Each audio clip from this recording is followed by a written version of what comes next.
নমস্কার বন্ধুরা, মলি কিচেনে আপনাদের সবাইকে স্বাগত জানিয়ে প্রত্যেক দিনের মতন আবারও একটা রান্নার ভিডিও নিয়ে চলে এসেছি। আজ রান্না করব আলুর পরোটা। একদম কম সময়ে আলুর পরোটা কিভাবে তৈরি করা যায় তো তার একটি রেসিপি নিয়ে আজ চলে এসেছি।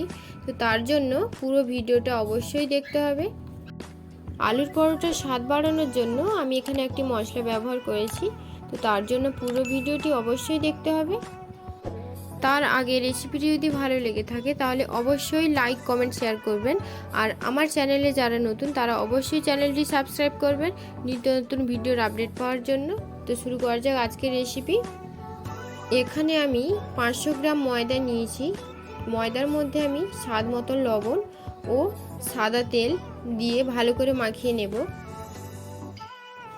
এবার অল্প অল্প জল দিয়ে ময়দাটাকে ভালো করে মেখে নেব। ময়দাটা ভালো করে মাখা হয়ে গেছে। আলুর পুর বানানোর জন্য আমি এখানে আলুগুলো কেটে নিয়েছি। এবার সেদ্ধ করতে বসিয়ে দেব। আলুগুলো সেদ্ধ হয়ে গেছে। এবার একটা ভাজা মশলা তৈরি করব। তার জন্য 5 ফোড়ন, শুকনো লঙ্কা ও কালো জিরে নিয়েছি, ভালো করে ভেজে নেব কড়াইতে। মশলা ভালো করে ভাজা হয়ে গেছে, তুলে নেব।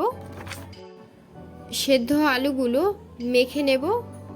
এবার ভেজে রাখা মশলা গুঁড়ো আলুর মধ্যে দিয়ে দেব লবণ, হলুদ, আদা রসুন বাটা, জিরে গুঁড়ো, লঙ্কা গুঁড়ো, পেঁয়াজ কুচি। আর সব কিছু ভালো করে মাখিয়ে নেব। আলুর পরোটার স্বাদ বাড়াতে যেই মশলা আমি ব্যবহার করেছি সেটা হলো ম্যাগি মশলা। ওই মশলা আমি 1 চামচ দিয়ে দেব আলুর মধ্যে। এবার একটা কড়াইতে অল্প তেল দিয়ে আলুর পুরগুলো ভালো করে ভেজে নেব।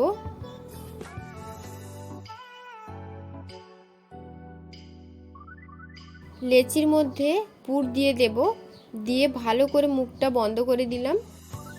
এইভাবে করে সব লেচির মধ্যে আমি পুরগুলো ভরে নেব। এবার পরোটাগুলো বেলে নেব। সবগুলো পরোটা আমি এইভাবে বেলে নিচ্ছি। এবার তাওয়া বসিয়ে পরোটাগুলো ভেজে নেব।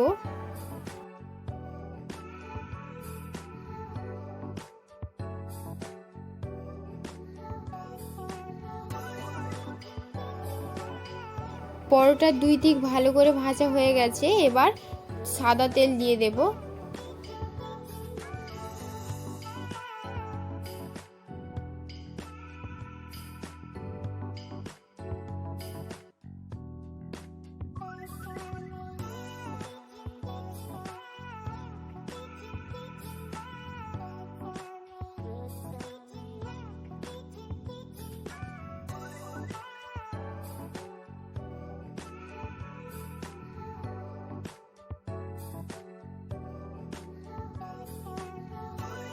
এইভাবে সব পরোটাগুলো ভেজে নেব।